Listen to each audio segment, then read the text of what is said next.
Good evening, everyone, and welcome to May Week 2022, A Journey Within. My name is Faith Edgar. I am a member of Delta Sigma Theta Sorority Incorporated, North Jersey Alumni Chapter, and one of the co chairs of the May Week Committee.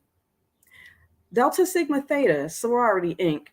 was founded on January 13th, 1913, by 22 collegiate women at Howard University to promote academic excellence and provide assistance to those in need. Since its founding, Delta Sigma Theta has become one of the preeminent service based sororities with more than 300,000 initiated members and over 1,000 chartered chapters worldwide. North Jersey Alumni's chapter Commitment to Sisterhood, Scholarship, and Service dates back to June 11th, 1939, when 14 women established the Kappa Sigma chapter, now NJAC, the first chapter of Delta Sigma Theta Sorority Incorporated in the state of New Jersey. The major programs of the sorority are based upon the 5 point programmatic thrust: economic development, educational development, international awareness and involvement, physical and mental health, and political awareness and involvement. On behalf of our president, Sharon Hardesty, and the May Week co chairs, including myself and Dr. Avanya Richardson Miller, the May Week Committee, and all 249 members of NJAC, I welcome you to this evening's virtual panel discussion, Reimagine Your Life Blueprint, a highly relevant and critical topic about shifting gears at any stage in the game. Without further ado, I introduce you to my lovely co chair, Dr. Richardson Miller. Good afternoon, good evening, everyone.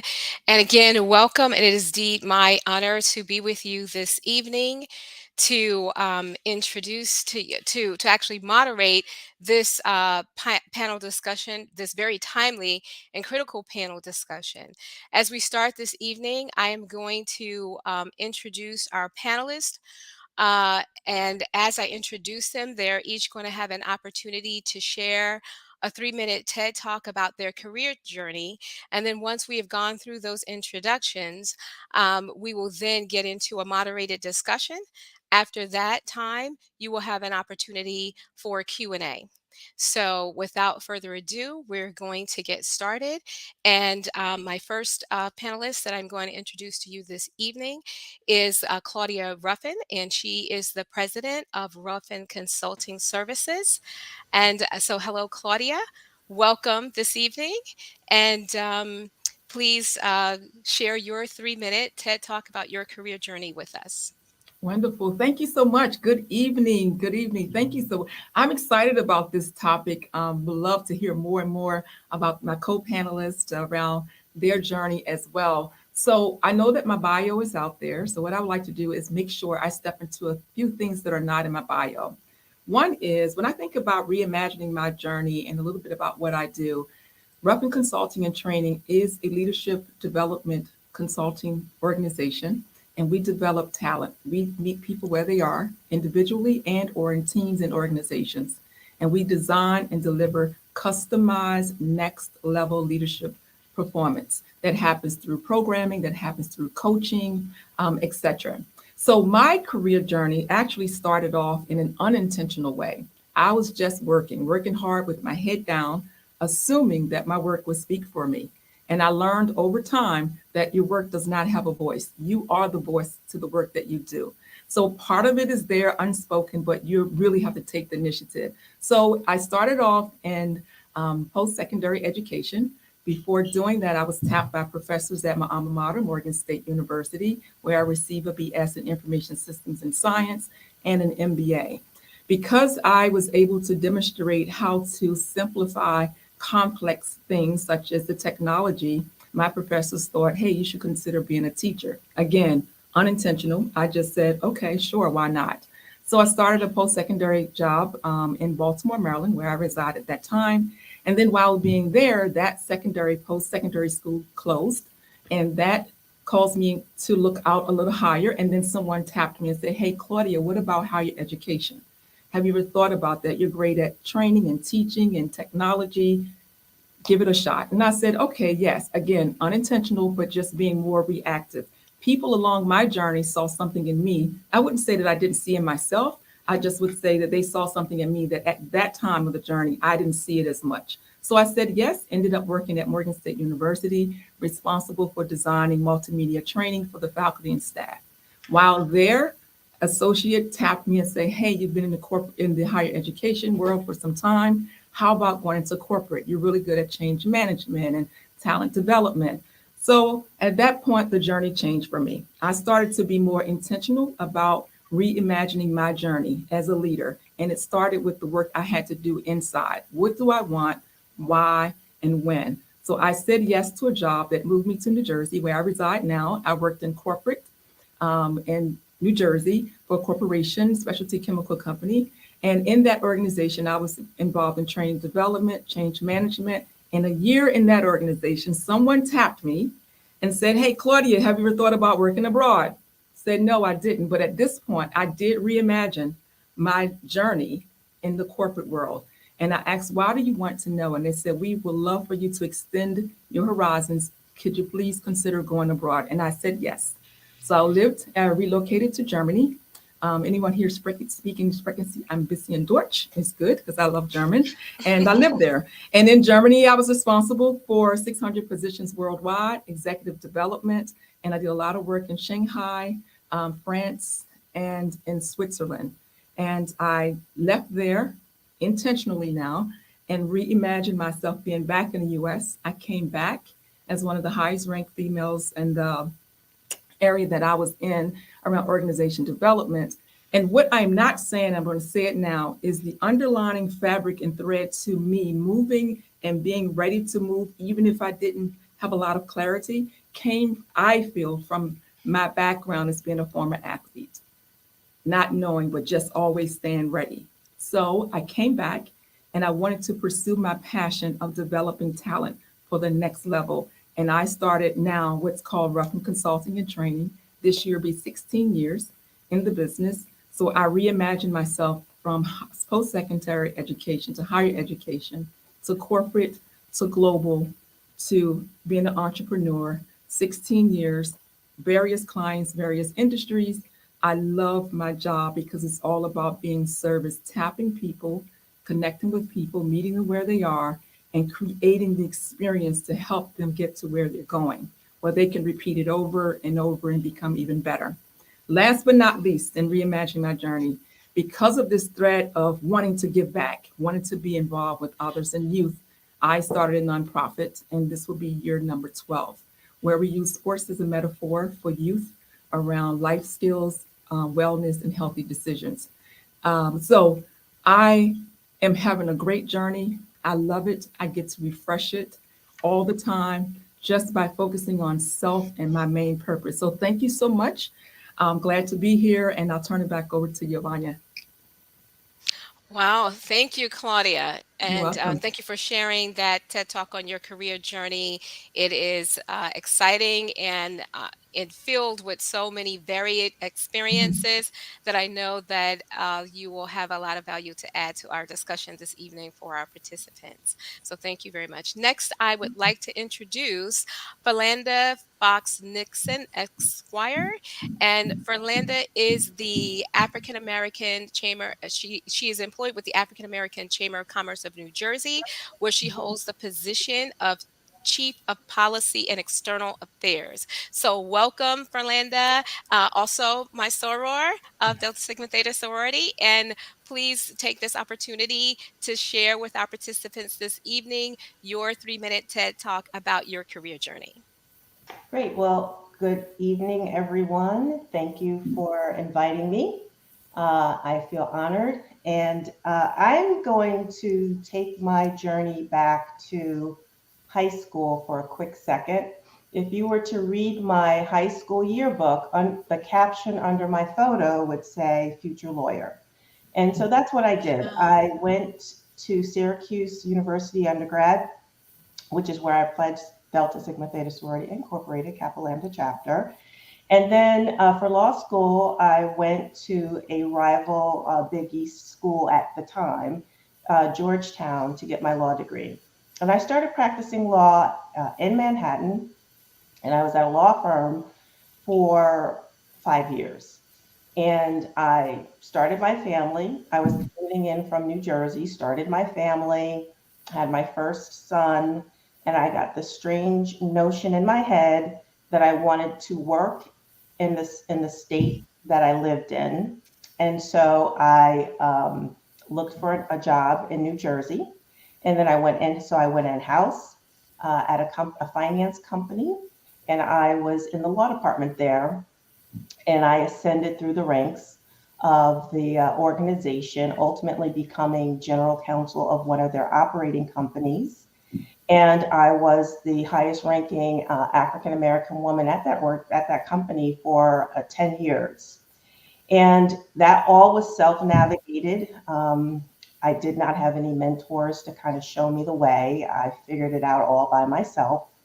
And I had a lot of coworkers and women at the company who would come to me for advice because I think they thought that I had figured out, I had the secret sauce to success in corporate America. And so I would freely give advice. And it turned out that I kind of sort of knew what I was talking about because they would come back to me and say, oh, you know what? I did exactly what you did. And this is what happened. And they'd be all excited. And so a light bulb went off in my head, and I said, I need to monetize this. And so I decided that I would do some leadership consulting. And I had the opportunity to leave corporate America altogether and become an entrepreneur. And that started my entrepreneurial journey. So that was in 2006. And in that time, I've done leadership consulting, which includes executive coaching, career coaching, and college coaching. I've also done leadership and professional development workshops with small organizations. And I've also provided leadership for organizations in need of leadership. And that typically manifested itself as being executive director of small nonprofit organizations or helping them with their fundraising or program development. I also started teaching in higher ed. So someone said to me, people who do what you do also teach at the college level. So I got a gig at Rutgers, Newark, doing some communications work there, but also teaching. So I taught 2 courses there, one on ethics and one on leadership.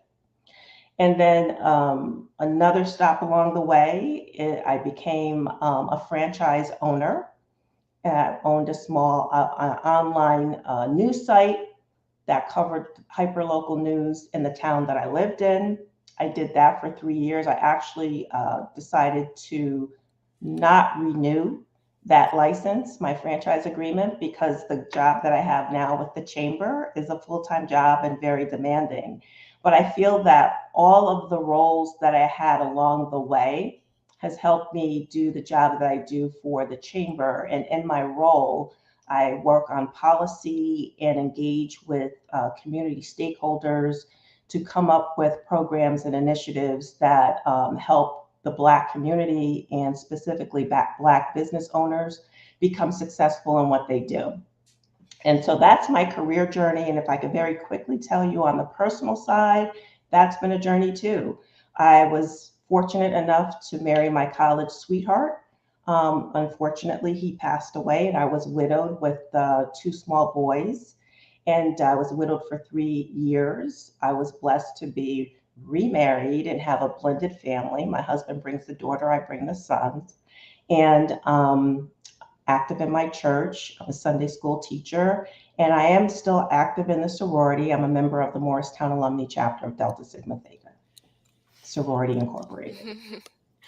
Well, thank you, Ferlanda. Again, a very rich and varied background with a plethora of different experiences. And I'm just really excited about everything that I know all of the panelists are going to be able to contribute and draw upon tonight that will enrich our audience. So, last but not least, I introduce to you Dr. Funke Olayenka. And she is the Chief Executive Officer of Grace Healthcare IT Consulting Company. So, welcome, Dr. Olayenka. Thank you. And I'd like to extend the screen to you. I was about to say the floor, but the screen to you for your 3 minute TED Talk on your career journey. Sure. Thank you so much. Thank you for having me. I'm excited to be here and I am excited to be part of this conversation. I think it suits all of us well, right? And it's a great topic to have. It's a great conversation to have. So I started my career and now, you know, like Claudia said, our bios are out there. So I'll try to keep this as brief as possible. I've always imagined myself to be a physician. I was going into medical school and that's what it was going to be. I was going to be a doctor. That's it. You know, there's no other options. And it was a long journey to get there, you know, from med school, from undergrad to grad school, and eventually medical school. And I paused everything to get there. I just paused everything. And once I got into medical school, I felt like I breathed a sigh of relief. It's okay. I actually got married after my first year of medical school. And after my second year, because I'd put everything on hold for so long, my second year, I think after my second year, I had my daughter. It was a choice that we both decided we were going to do. We'd put it on hold for a while and we're like, all right, it's now or never. You know, it doesn't get easier. And I think that's probably where the change started. I went through some challenges being a young mom in medical school and trying to finish. But, you know, just being a mom really changed me. And it was a role that I was not expecting to love so much and leaning so much. And sometimes I joke, I said, you know, I felt like I told my husband, on a contractual level, I'm going to have this kid, but it's going to be yours. You, you need to make sure because I have so much to do. So by the time I graduated from medical school, I had two, two babies, totally unexpected. And the challenges and some of the failures I had along the way created an opportunity for me to go into healthcare IT consulting. And at that point, I went with that opportunity because it was going to allow me to be the type of mom that I felt that I needed to be. So I started my healthcare IT consultant firm. I implement cancer centers. It's my specialty. I've always had an affinity to the cancer center. And I did that for a while. I was consulting. And again, there are some challenges along the way that gave me the opportunity to reimagine myself. I'd never saw myself as a business owner, but again, just challenges. And I said, you know what? These firms are not really doing anything for me. I can do this myself. So I started my healthcare IT consultant firm. It's called Grace Healthcare IT Consultant Firm, primarily for me, just so I could represent myself. And it started into a company, and we were able to get. It's a small healthcare IT consulting firm where we work with other individuals like myself. And I did that for a while, and it was great. I traveled a lot because we went to different cancer centers across the nation. And again, there was a bit of a struggle with that, being away, being a young mom. I loved my career, but I looked around and said, you know, I'm a business owner. I never thought I would be able to do this. I wonder what else I could do. Um, and, you know, how can I diversify my portfolio? And I had the opportunity to purchase a franchise, to be part of a fantastic franchise. It's called the Nothing But Cakes.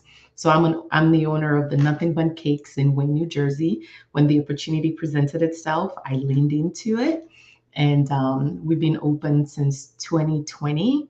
And all of a sudden, I'm an entrepreneur, an entrepreneur with two business, an entrepreneur with two businesses. And from there was opportunities to sit on the board of directors for the African American Chamber of Commerce of New Jersey.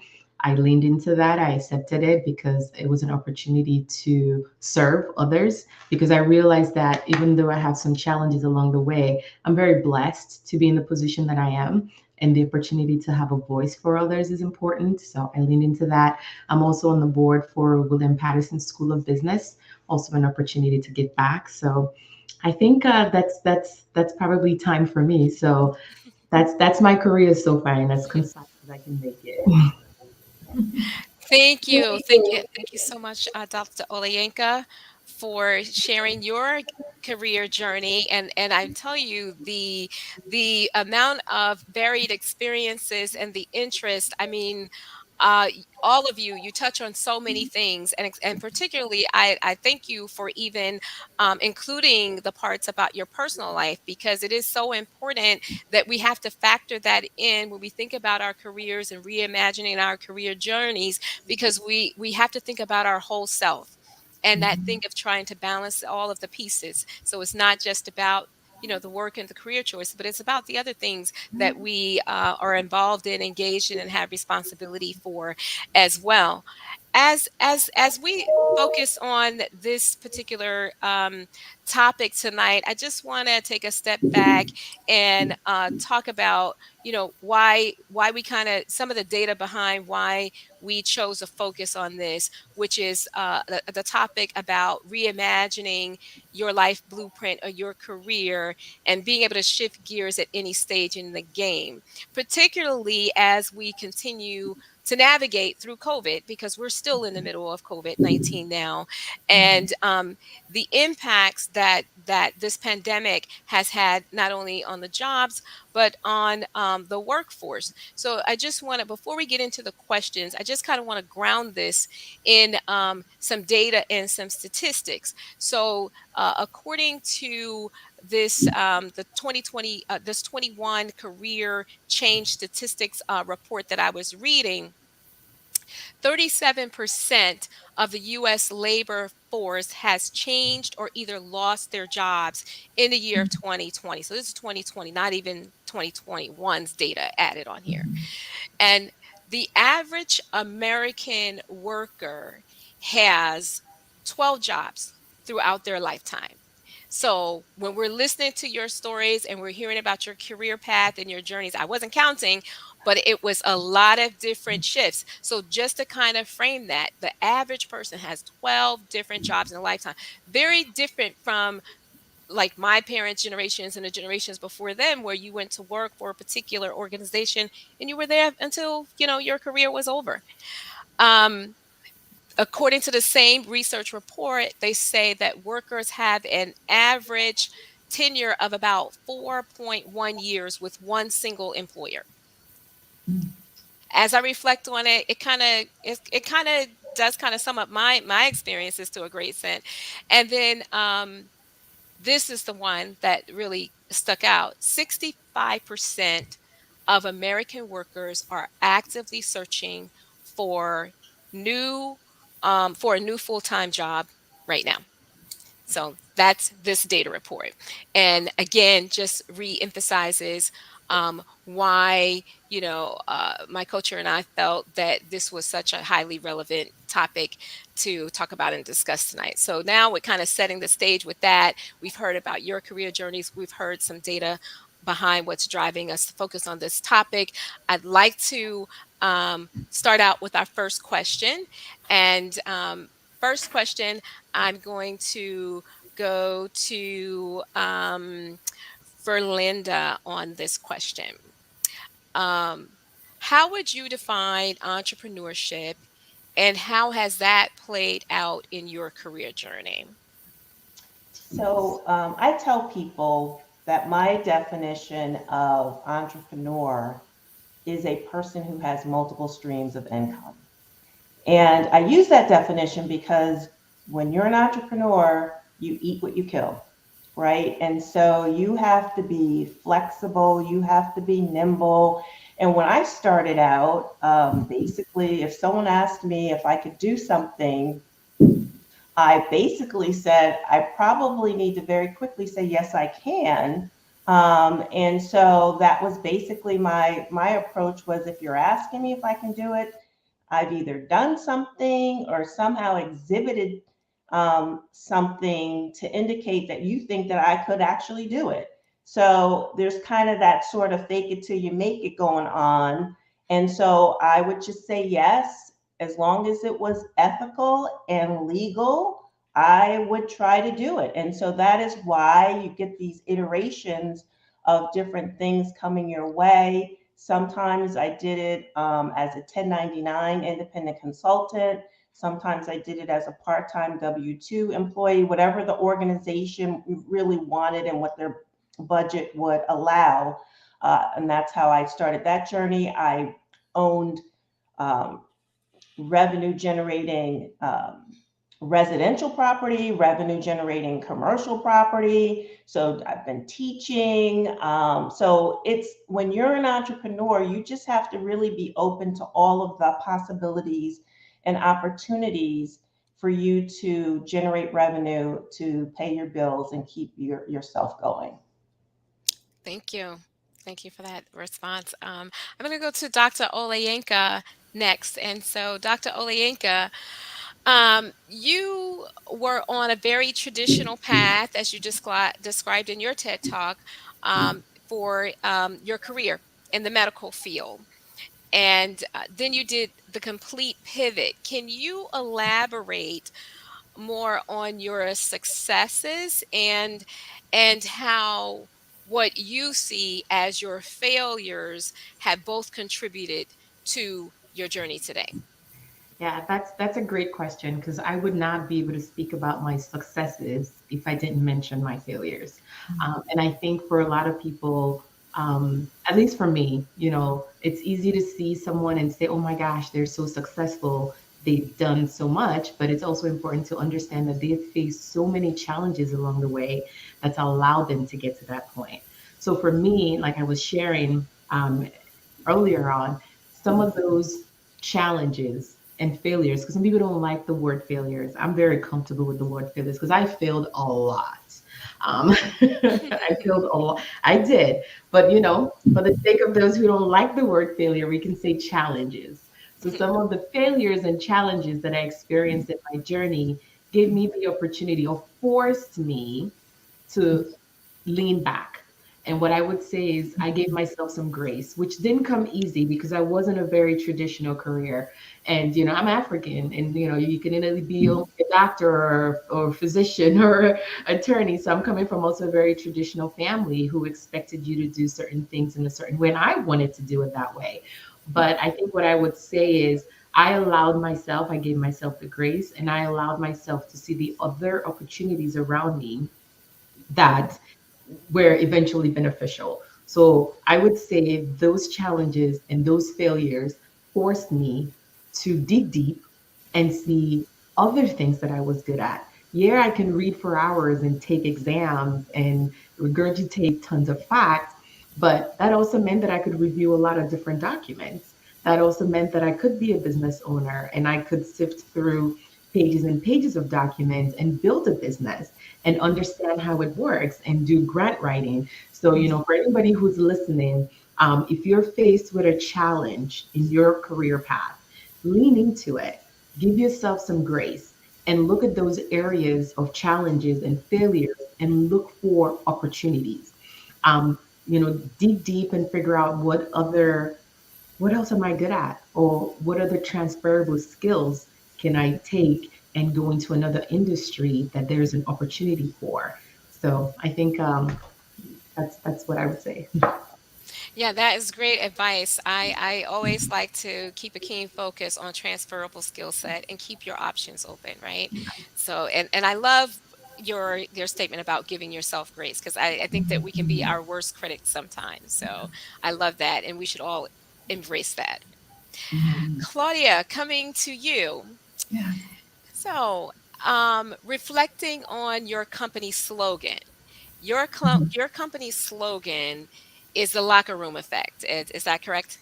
Yes, that's the brand, the locker Yes, room effect, the where locker room change effect. happens. Yes. So, elaborate on us.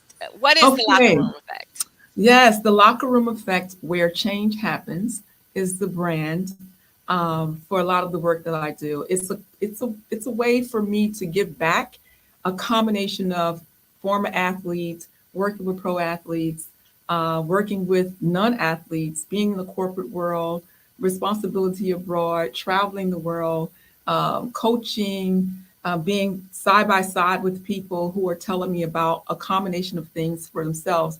So the locker room effect, where change happens, derived from having a conversation or being able to create a safe space where you individually with someone else can take a critical time out and reflect on things that happens in the locker room.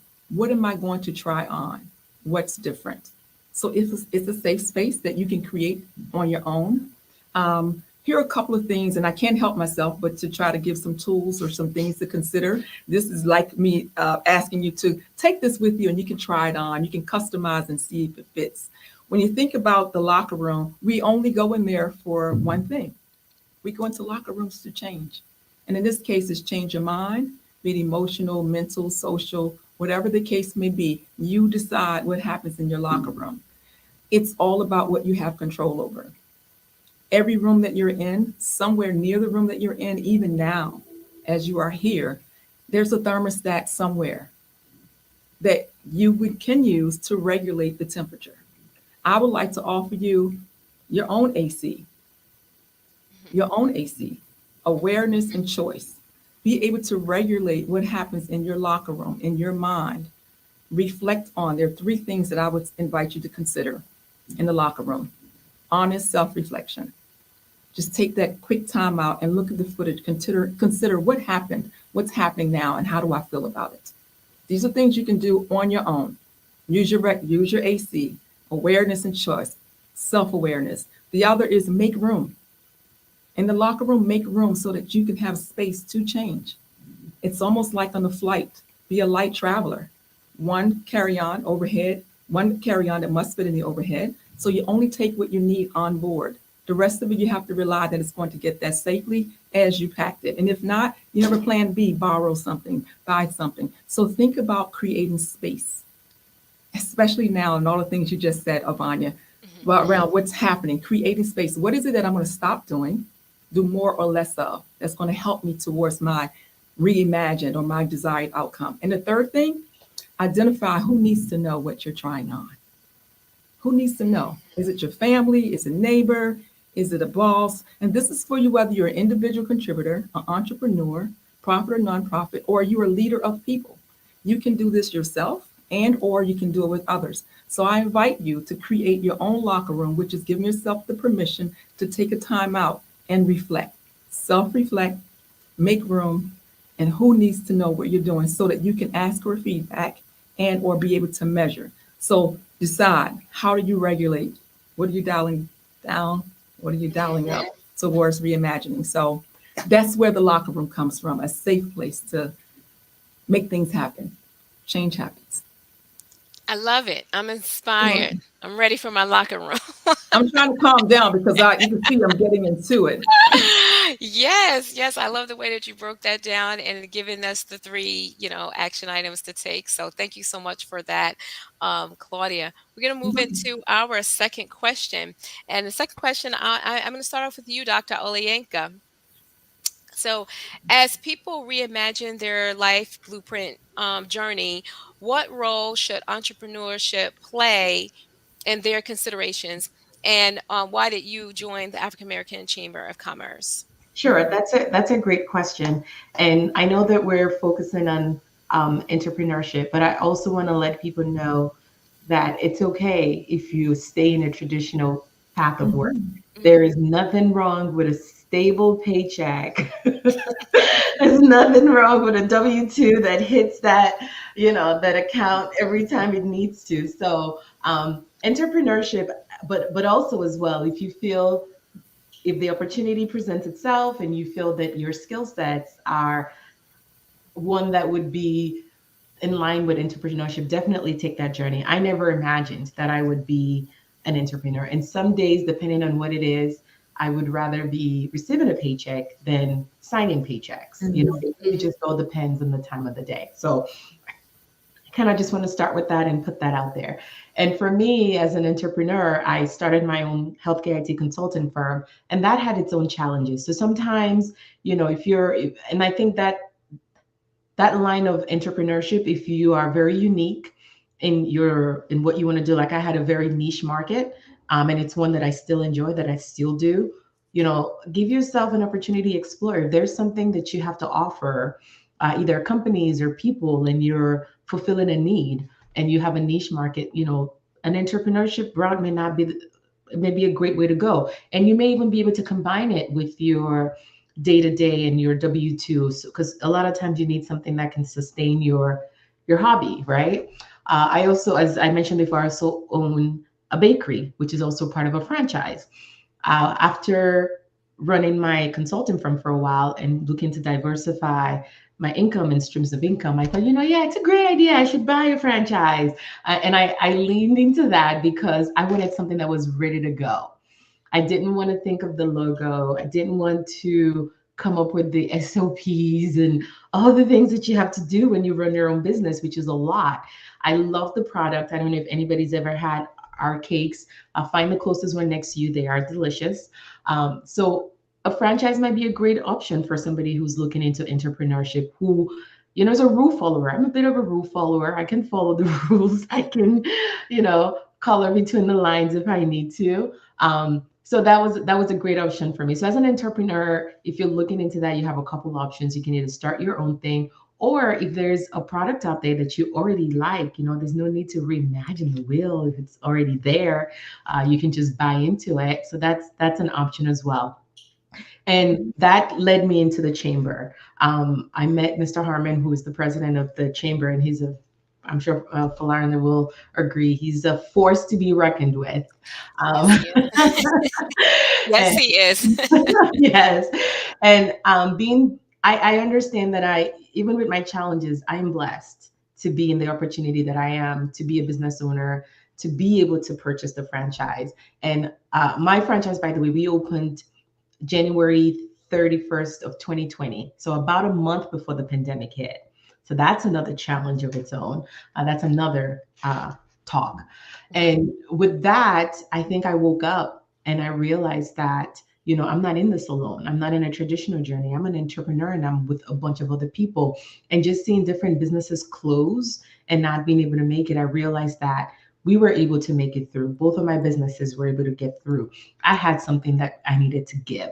And that was one of the reasons that led me to serve more with Mr. Harmon and listen to him and agree to join the board, because I'm like, I have so many things. I don't want to add anything else. But just the opportunity to give and understanding that not everybody has the opportunity to have a seat at the table. And more important than ever, we need to have a seat at the table. And in places where there are no seats for us, we need to pull up our own table and our own chairs. And I feel like that's part of what the chamber does. And I wanted to be a part of that. I wanted to give back, take some of the things that I have learned in my journey as an entrepreneur, be part of the chamber and help others who are not in the same position that I am, and just give back. So that's my journey with the chamber, and I'm on the board. And it's for any business owners out there. If you're not a part, and who live in New Jersey, if you're not a part of the chamber, you really have to be. It's a great organization to be a part of. Thank you. Thank you for that. And you said something about there's nothing wrong with having a traditional job and getting a regular paycheck. And I'll just say I've had a very interesting career journey and career path myself. And part of that journey, I also was an entrepreneur. And for 10 years, I did own two childcare centers, early childhood centers. And I leaned into that when I became a mother. I was trying to balance all of those things, and now I'm back in the workforce. So, again, lots of changes as our career journey, it continues. My next question is, I'm going to go to Ferlinda, and why did you join the chamber?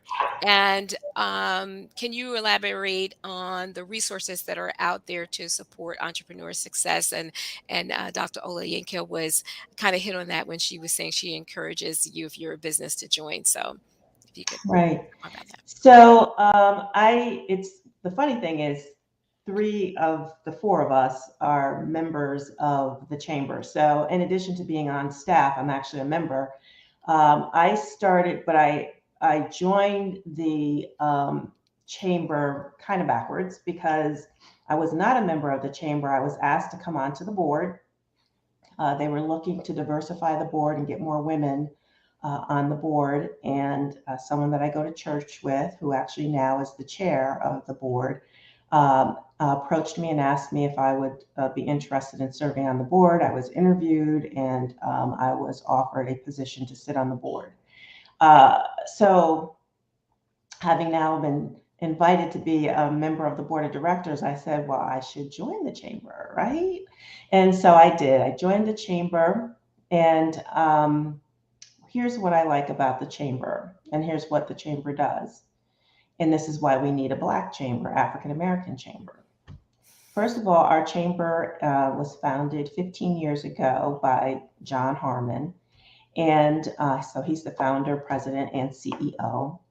It is the only statewide chamber that addresses the needs of African American. So most chambers are regional, very, local, but we're statewide. So we go as far up north New Jersey, South Jersey. We do advocacy for business owners. We do focus on supplier diversity and trying to get government contracts for small business owners. We do a lot of networking. Our networking is the best, I say. So don't be surprised if you come to one of our mixers and people start dancing and having a good time, because we are very cultural in how we engage with one another, and it's a lot of fun. And we network up and down the state, so we're not just only in North Jersey. We cover all parts of the state and what we do in our programming. We do training. We do workforce development. We have email blasts every single day. If you're a member of the chamber, you get something from us every single day, and I am not lying, right? So, and that's a platform for our members too, to utilize that platform that's going to, more than 10,000 people. So we're just an organization that allows for smaller organizations to leverage the platform that we have to engage with larger corporations as well as the government, and to make sure that there is equity within the state of New Jersey as we try to make sure that our people have a seat at the table and are getting equitable opportunities to generate wealth for their families. Thank you. Thank you for sharing those resources.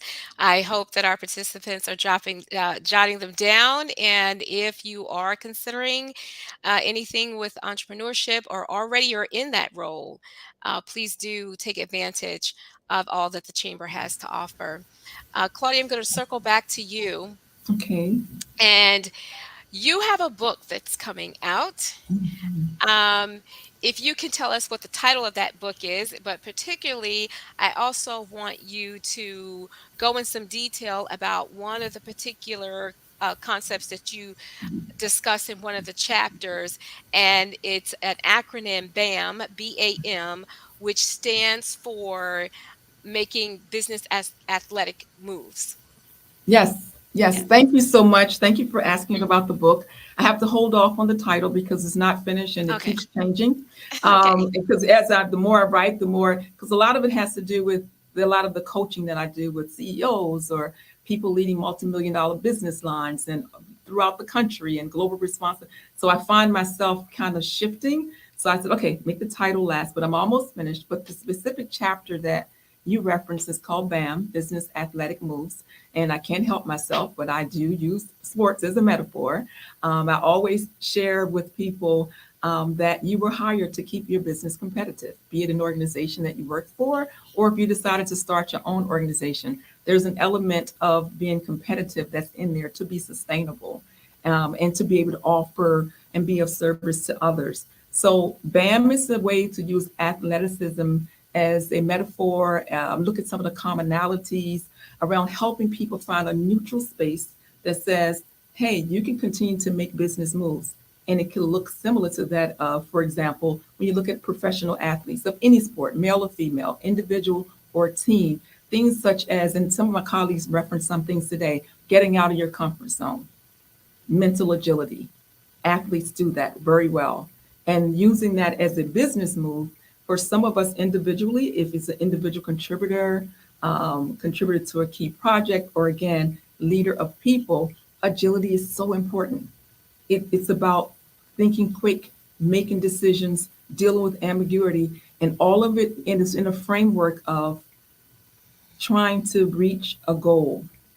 All of us have skills that are different from other people. Maybe the roles sound similar, but how we do it is different. And BAM is all about reflecting on the how you can make things happen because it's so important. That's all that you have control over, right? So we talk about practice. Athletes practice all the time. Some people say, oh, well, no, they're always honing their skills. What are your strengths? And how are you practicing developing them? Are you just being tactical or are you still being strategic and tactical, being able to connect the value you bring because they said yes to you in the business and you said yes to them to be in the business? So, what are you doing to stay agile? How are you practicing?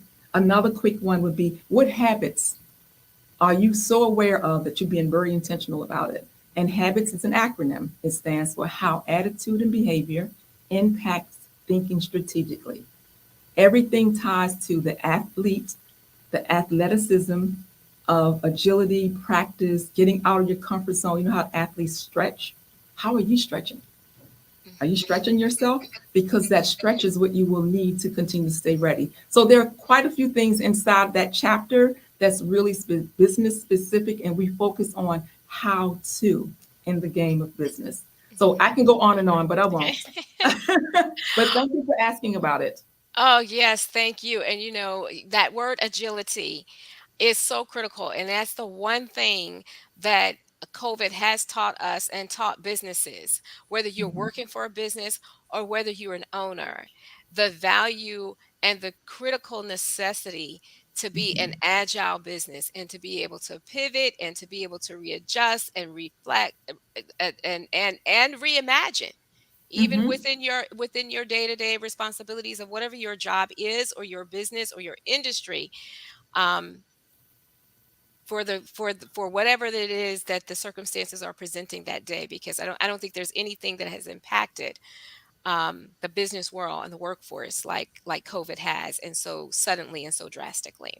Yes, and So can I yeah, add something really quick to sure. that? Because you just reminded me, it just people leaders, whether you're leading your organization. I do a lot of work with corporate and 9 to 5, and I hope and I'm hoping that people continue to do what you did, Yvonne. You go back into corporate or stay in corporate because if we're not there, how can we change the game if we're not in it? That's right.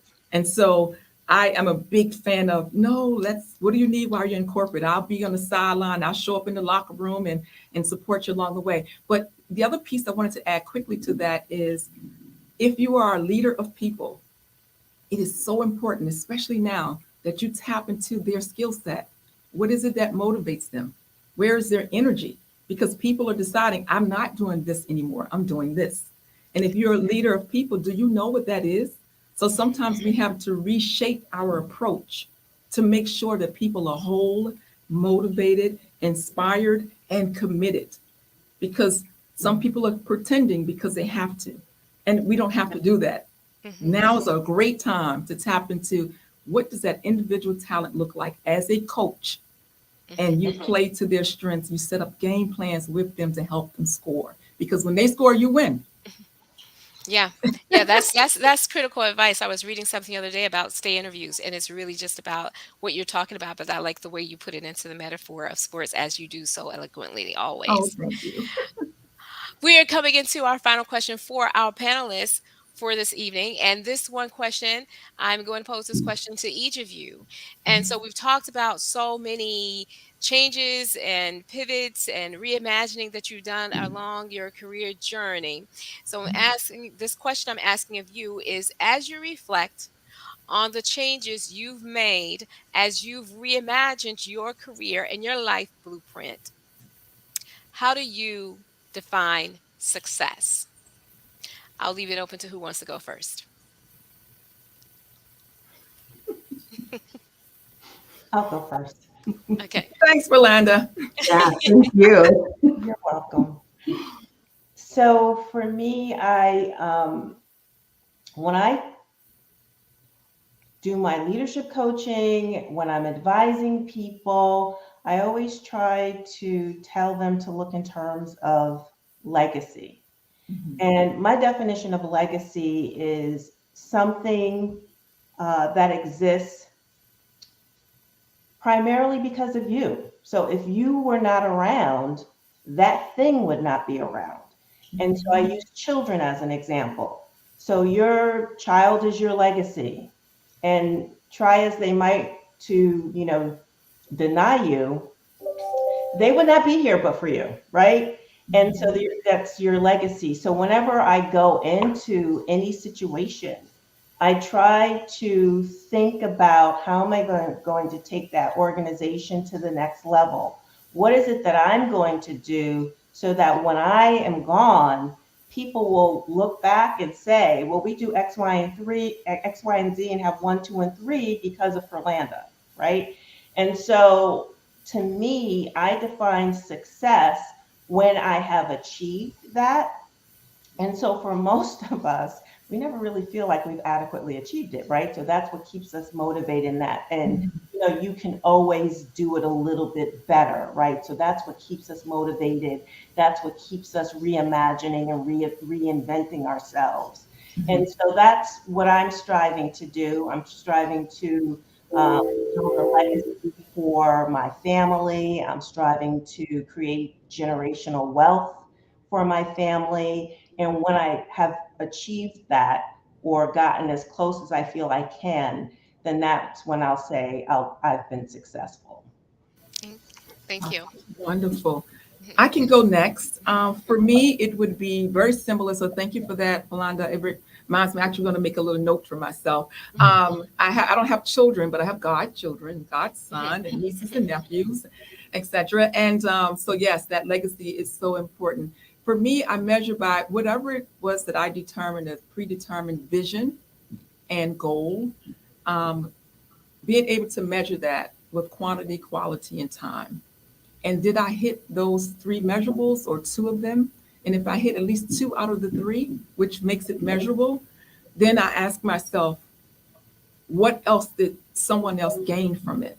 So that's how I measure success, by reflecting on what the goal and the vision was and using time, quantity, quality to determine, was I successful at that or not? And why not? And through that process, hoping that someone is able to reflect on what I shared, did, where they're now using it themselves in some kind of way. Thank you. Awesome. Well, All right. I think I get the opportunity to cheat a little from everybody. I think for me, that's a tough question because, some of us don't even see ourselves as successful. We feel like we're still in the thick of it. But it's a great question. I think for me, my response would be in 3 points. The first one is just to try. You can't succeed at something you never started. Um, and that's in line with my experience. It's like, if you never started it, you just don't even know if you're going to be successful. So sometimes just the courage to just branch out. And if an opportunity presents itself, just go for it. And you've succeeded at that. And I think the next thing I would say is don't quit. Um, don't quit. I mean, it's self-explanatory. Things are hard. Nothing's really meant to be incredibly easy. And Mhm. also the follow-up from that is, I would say definition of success is just your ability to pivot from failures or challenges. So I'm saying start. That's a measure of success. I'm also saying keep going. Don't quit when it gets difficult. But then I'm also saying when it does get difficult and you do fail, which could happen and probably will happen, give yourself some grace and the ability to pivot from those failures or pivot from those challenges. And for me, that's how I measure success. Thank you. Thank you. I think that was a great way to round out our panel discussion here. And I want to thank you for everything that you all have shared tonight. I know I hope that everyone else has joined us for this live stream has been inspired or learned something from what you all have had to share. And again, thank you for being so authentic and transparent and sharing your journey. and all the things that have impacted you along the way. At this time, I would like to kind of shift gears here a little bit and open this up to our participants. And I'd ask if we have any questions that have come in on the chat, that we will be able to present those questions at this time to our panelists. Oh, so we do have questions here. So this question is for all the panelists. The question is, while on your varying career paths, did you ever deal with imposter syndrome? And if yes, what did you do to overcome it? Hmm. Well, I would go for it, Ferlanda. so for me, I actually have never dealt with imposter syndrome. So I know you all like, yeah, right, she lying. But that is actually honestly the truth. It goes back to the statement I made earlier. If someone asks me to do something, I honestly feel like they must have seen something that I did, or I must have said something to make them indicate, feel that I was capable of doing it. And so I just would accept the challenge and be resourceful and do it to the best of my ability. So I never really felt as though I was being an imposter, because I was going to always give you the best that I could possibly offer to you in that given moment. Thank you. Um, and thank you for that question, Sierra Great McDonald. Is there question. anyone else that wants to weigh in on it? I'd be happy to just quickly say something. I have definitely dealt with the imposter syndrome in every avenue and every area of my life. And I know that a lot of women, a lot of physicians do as well, right? Because you go through years and years of training, and you go through medical school, you go through residency.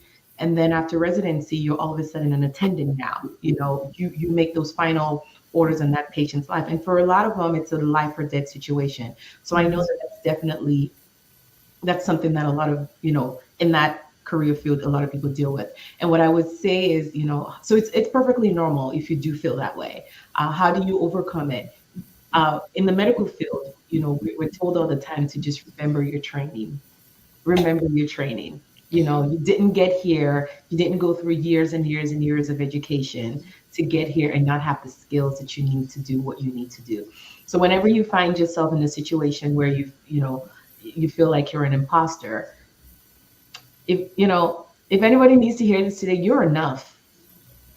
You you I you, love it. you are enough. Love it. So whenever that feeling of being an imposter syndrome comes, just remind yourself that you're enough. And to piggyback of what Ferlanda said, she said exactly something. They definitely saw something, and it's okay to have a little bit of self doubt. Don't let it linger. You're enough. You just gotta dig deep and just pull it out. And wherever you are, your life experiences and the things that you've done have brought you to that point, and has prepared you to be able to do and succeed in what you need to do. The worst thing that can happen to you is failure. So what? It's probably just going to pivot you into something greater. Oh, I love that. The only one thing, can I add one little thing really Sure. quick? And that is, if what you're telling yourself and what you experience, ask yourself if it's true, or is it more something that you're doing to yourself? Yeah. Um, Become curious and ask others about what it is that you're feeling uncomfortable with. You don't have to tell them the details, but just come from a place of curiosity to gain insights from other people about what you're feeling. And then you can decide what to do from there. But you're right, you are enough. I love that. Yes, absolutely. And also surround yourself around people who are going to lift you up. Mhm. So your support group is very important. Yeah. And it starts with your family, but when you go away to college, it could be your sorority and other organizations, uh, members at your church. Uh, that is very critical to your success, Yeah. because they are going to reinforce your skills, your talents, and the value that you bring to every situation and relationship. Absolutely. Thank you. Thank you. Do we have another question? Those were great responses. Yes, from Joanna Rains. Did you have any role models in your journey? Is there anyone who wants to answer Yeah, that? I'll answer that quickly. If you don't have a mentor, find one today. Mm, There's somebody that has walked the path that you're trying to walk. There's somebody that has succeeded in what you're trying to succeed in. And as soon as you get there and you become successful, become a mentor. So yes, I have role models, I have mentors, and I also have mentees. So if you don't have one, that's one of the first things that you need to do. You need to find somebody who has done what you've done, what you're looking to do, and has been successful, and that will guide your journey. yeah. And I would add that, yes, I've had role models, and I think it's important to know that you can have more than one. And it can be personal and professional, Yeah. inside and outside of the business. And you can have more than one. And I learned that along the way because I thought, oh, this is my role model. And I kind of thought that person fitted for everything. And the reality was, no, I was admiring their strong suits, but I knew what I needed. And then I started to have several role models, even to this day. All right. The only thing that I'll add is that your role model can be male or female as well. Mhm. Absolutely. Yes. Next question. Uh, so is this Tyria Stokes has a question. How do you balance giving 100% to your career job that brings in income with your founded job that may not bring in income at the moment, but can one day, once built, bring in the money? And it has their, for example, a nonprofit. Oh, can I just make a first comment if I can, or a comment? I'll jump right Absolutely. in. Taria, great question. For me, I don't look Claudia point here. I don't go with 100% balance. I believe there's a blend. Yeah. There's a maybe a blend of 100%, and each day looks different. Each situation Mhm. looks different. And when you're passionate about something, it doesn't feel like work. So I think it's the blend of what your desire, which that I call it labor of love, that may not bring in the money right now, but you know one day it will. So I blend it into what I'm doing because it gives me energy. So it's a blend versus a balance. Because when I think balance, something gives and something that's and it's going like this. But when I think of a blend, it's more situational. This is what it's like this season. This is what it's like this month or day. But my passion of something that does not bring an income, it gives me energy. So I find what is that so that it can be a part of my journey. And as it starts to evolve and become an income or structure, let's say in a nonprofit, my energy and desire is working. So it's a nice blend versus a balance because I don't want to lose it.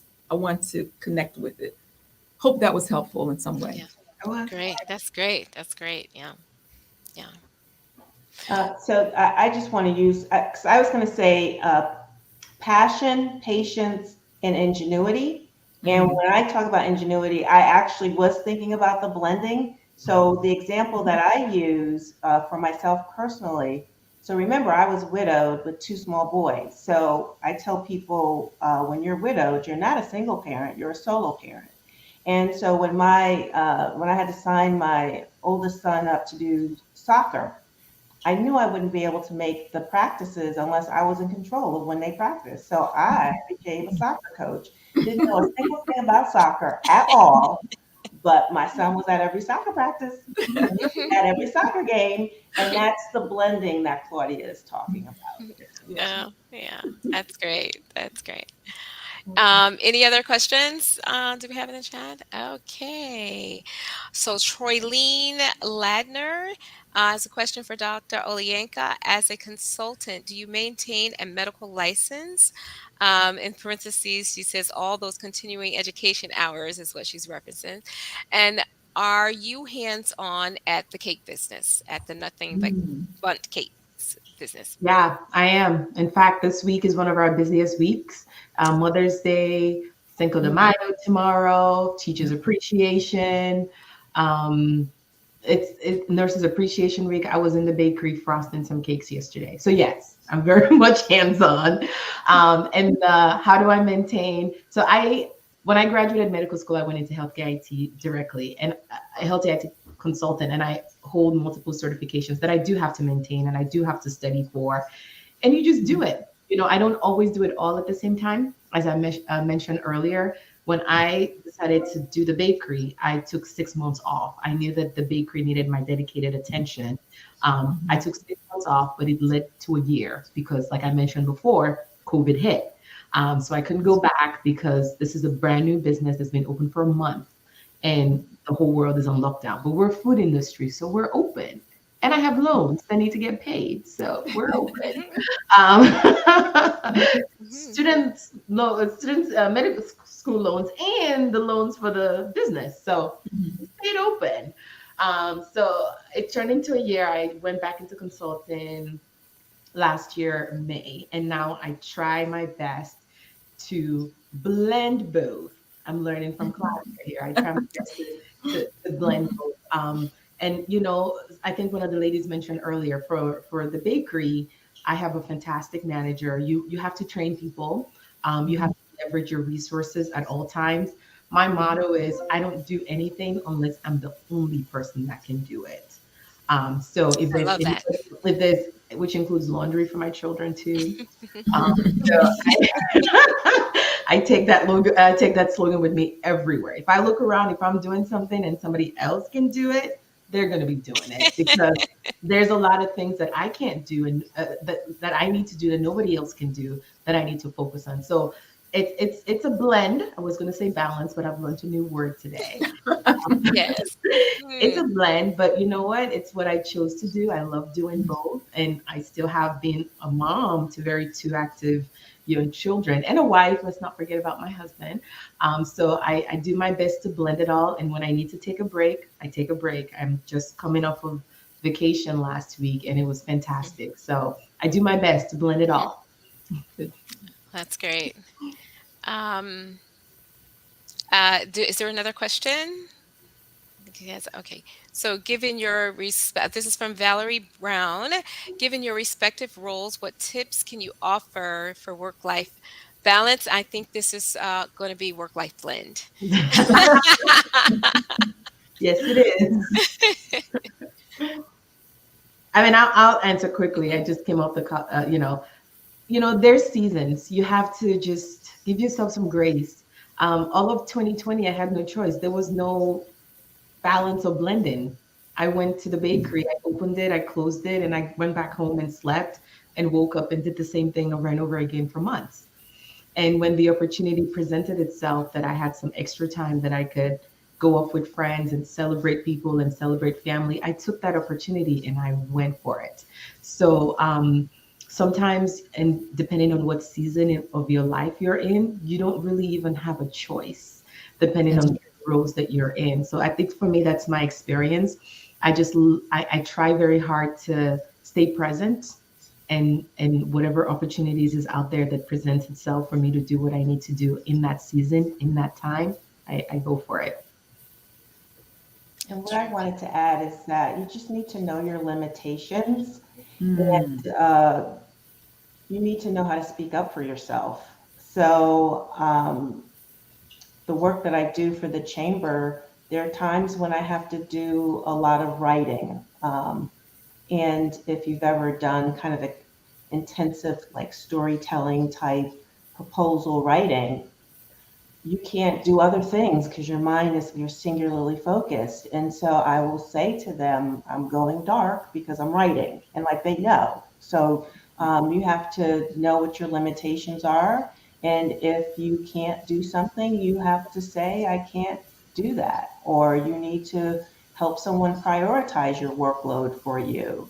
And certain things in your life will be more important at a given time than other things, and you just have to be aware of that, that you cannot do everything at the same time. You can't be everything to everybody. All of those things, if you try to do that, you will wind up a sick person, right? You will wind up ill. So either physically ill or your mental health will be impacted. So just really be mindful of what your limitations are and respect that in yourself. Yeah, sorry. I just wanted to Valerie, add. Oh, sorry. go Go ahead, ahead. go for it. I just wanted to add something quickly. It's just to follow up with what Ferlanda said. Surround yourself with a community, a strong community. And just a quick example. Today, I didn't get to see my kids' track meets, the last 30 minutes of it. And I asked the co-moms, can you please take a picture and send it to me, send a video?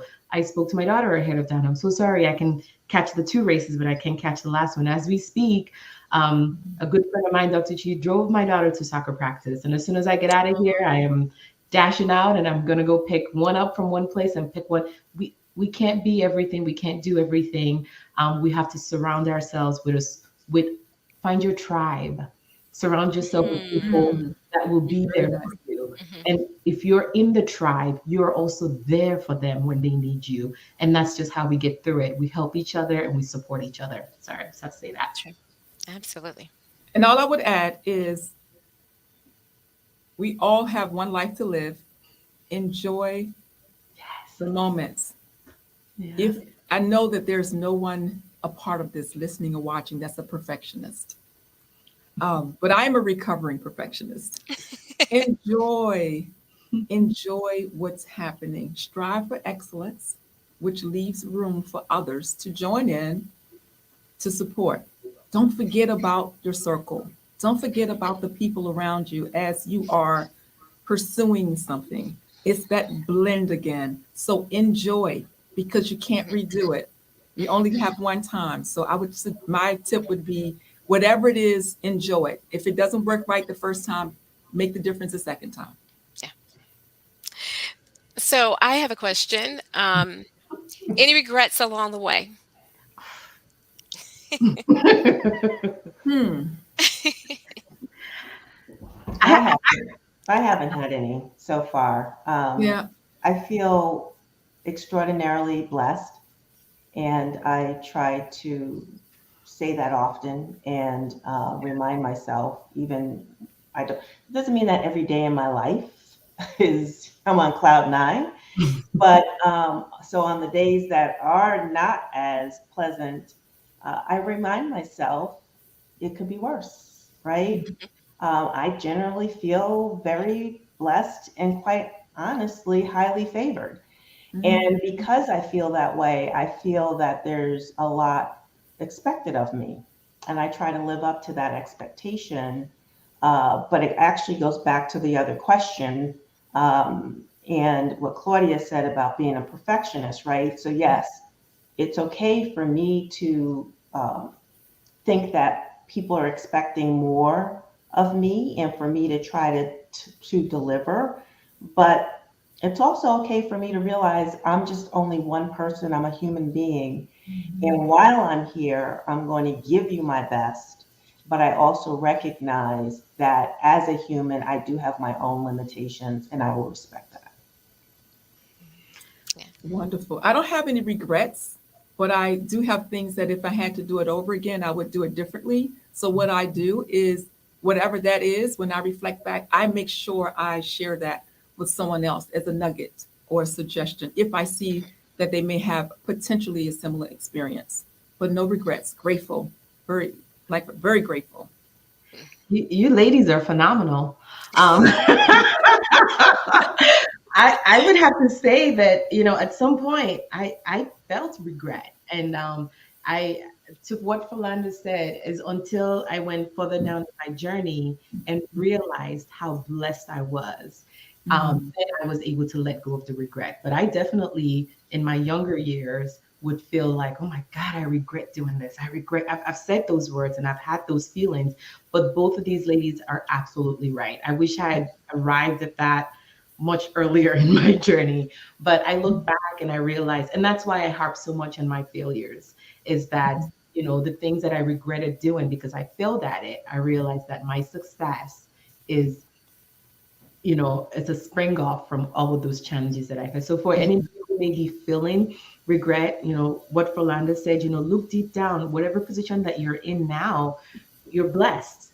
You're blessed to wake up in the morning, you can breathe air, you can find a situation that you're in that will make you feel blessed. And to what Claudia said earlier, look back, what do you feel that you're regretting, and use that as a learning experience to move forward. So it can be a feeling, but I think I'm now where these other two ladies are, but it took me a time to get there. Okay. I didn't come up, Okay. I didn't come out like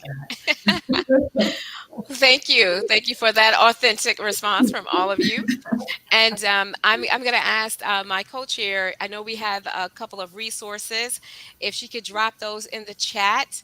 I want to take this moment to say that I work for Hackensack Meridian Health, and I know that we have a lot of career opportunities available. So I'd ask that she's dropped that in the chat along with a couple other resources. One is called Relaunch. Relaunch is it's a company that focuses on normalizing the career break. So if you've been out of the career or the workforce for 2 years or more, they seek to normalize that. And the Relaunch is something. It includes a returnship to corporate America, kind of similar to an internship, and then it normally leads to a full-time offer. So I wanted to get that information out there. And then also there's information around 110. 110 is a coalition of a large group of major companies that have come together and really trying to employ Black people and others who, based on your skill set and trainable upskilling opportunities where the 4-year degree is not required. So Relaunch and 110 also have areas on their websites where you can sign up if you are seeking employment, and they have different other resources there. And then of course the careers page at Hackensack Meridian Health. Please take advantage of that. Um, I'd like to come back to our panelists to see if you have what would be your last minute 1 to 2 minute final remarks that you have for this evening? It has been such an engaging discussion. The time has truly flown by. I knew this was going to be a really good discussion. I knew it was going to be a great panel discussion. And I have to say, even in knowing that, you ladies have still exceeded my expectations. Oh, So, I mean, it's just being, I'm really excited about it. And I hope that this discussion has been a blessing to everyone else who took their time this evening to dial in. And I want to thank each and every one of you for the time that you've taken, our panelists, out of your very busy careers and blended us into your schedule. But I will defer to each of you now to give your 1 to 2 minute final remarks. If I could just, I'll start because I would like added to the resources in the chat, the website for the chamber. Yeah, please. So it's the African American Chamber of Commerce of New Jersey, and the website is aaccnj.com.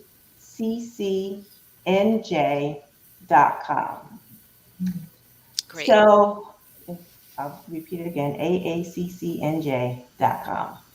And I just want to thank you for inviting me. I've enjoyed this session, and we had a session before this that I enjoyed. It's always nice to meet people and expand your circle of friends and colleagues and professionals that you respect, particularly when they look like you.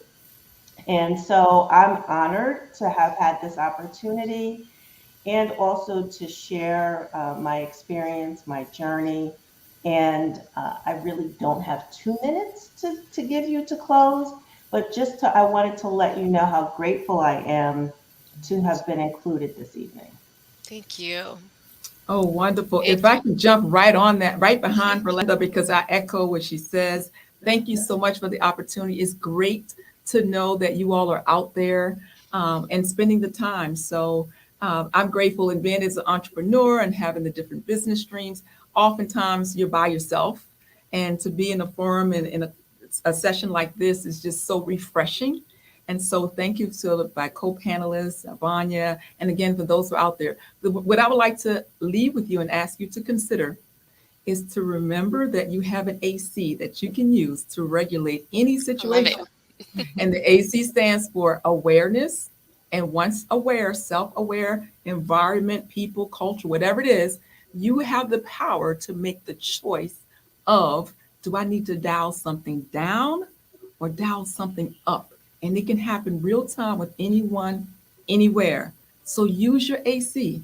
And remember, every room you enter, virtual or in person, every room, remember, you're supposed to be there. So you Awesome. make the difference. You're supposed to be there. Yes. I'm just a little passionate about this. I love it. I love it.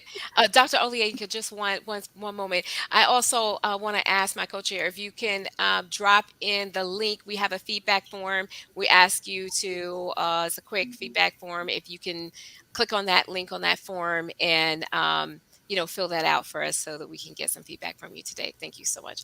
So on to you, Dr. Oliyenka. Sure. I'd like to put a shameless plug for my bakery. Yes. If Yes. you've never had our cakes before, we are located in Wayne, 1809 Route 23 South in Wayne, New Jersey. Nothing but cakes. Please stop by and visit us. Get something for Mother's Day at a very minimum and support our small Black business. We would love that. And if I could leave with any parting words, I would just say give yourself the grace to reimagine your blueprint. And, you can't win a race you didn't show up for.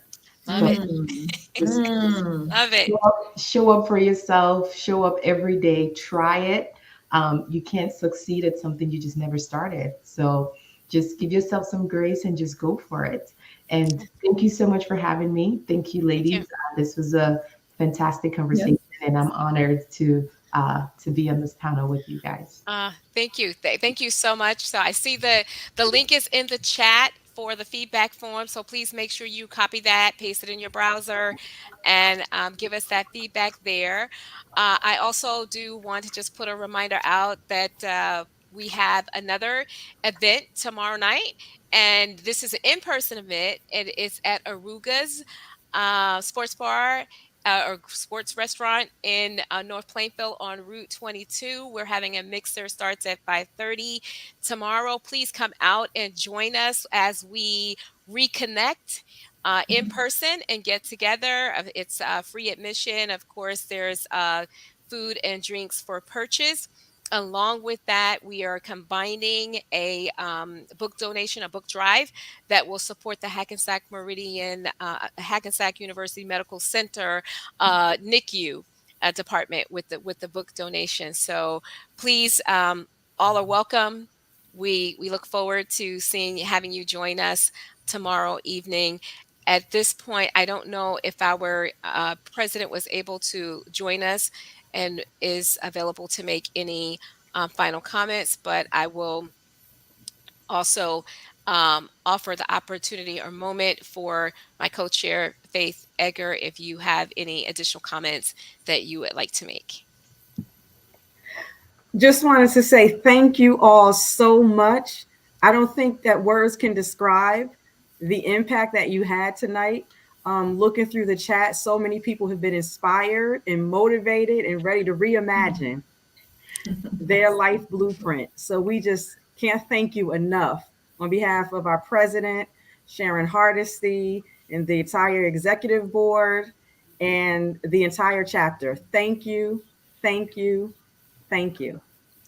Yes, and Ashley, if you're still on, I'm asking this question: is a recording of this going to be available? Maybe on our YouTube channel or something, or was it just this one opportunity for the live stream?